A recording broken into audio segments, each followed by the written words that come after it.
ഞാനൊരു ചലഞ്ച് തരട്ടെ. ഞാൻ 200 രൂപ നിനക്ക് തരാം. പക്ഷെ ഈ പൈസ നീ നിനക്ക് വേണ്ടി യൂസ് ചെയ്യരുത്. നിനക്ക് വേറെ ആർക്ക് വേണ്ടി വേണമെങ്കിൽ യൂസ് ചെയ്യാം. നിന്റെ ഫ്രണ്ട്സിനൊന്നും കൊടുക്കാൻ പാടില്ല. എന്ത് വേണമെങ്കിലും ചെയ്യാം. എടാ എന്താ ചെയ്യാൻ പോന്നെ? അതാ ബീച്ചിലുള്ള കൊച്ചുപിള്ളേർക്ക് കൊടുക്കാം. എന്താ കൊടുക്കാൻ പോന്നെ? ഐസ്ക്രീം. ഐസ്ക്രീമാ?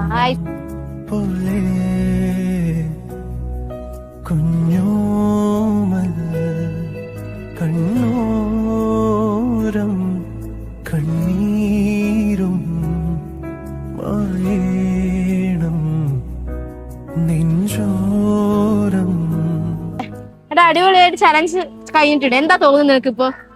സന്തോഷം തോന്നുന്നുണ്ട്. സന്തോഷം തോന്നുന്നുണ്ട്. എന്താ നീ ഐസ്ക്രീം മേടിച്ചെടുക്കാൻ കാരണം? ഈ ചൂടൊക്കെ അല്ലേ, അപ്പൊ നമുക്ക് തന്നെ സഹിക്കാൻ കഴിയുന്നില്ലല്ലോ ഈ ചൂട്. ഓക്കെ, അപ്പൊ ഞാൻ ഈ ചലഞ്ച് സ്റ്റാർട്ട് ചെയ്യുമ്പോൾ നിന്റെ അടുത്ത് ആകെ പറഞ്ഞത് 200 രൂപ തരാം, പോയിട്ട് ചലഞ്ച് ചെയ്യുന്നതാണ്. അതിനൊരു ഗിഫ്റ്റോ കാര്യങ്ങളൊന്നും ഞാൻ നിനക്ക് പറഞ്ഞിട്ടില്ല. പക്ഷെ ഇത്ര അടിപൊളി ചലഞ്ച് ചെയ്തോണ്ട് പിടിച്ച 200.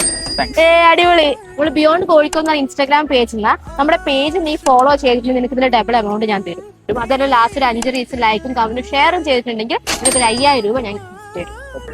ചേടാ ചെയ്തിട്ടില്ല, ഇപ്പൊ തന്നെ ഫോളോ ചെയ്ത് വെച്ചാൽ എല്ലാ റീൽസും ലൈക്കും കമന്റും ഷെയറും ചെയ്ത് വെച്ചാൽ നെക്സ്റ്റ് ടൈം നമ്മൾ ഇതേപോലെ തന്നെ കോഴിക്കോട് ബീച്ചിലുണ്ടാവും.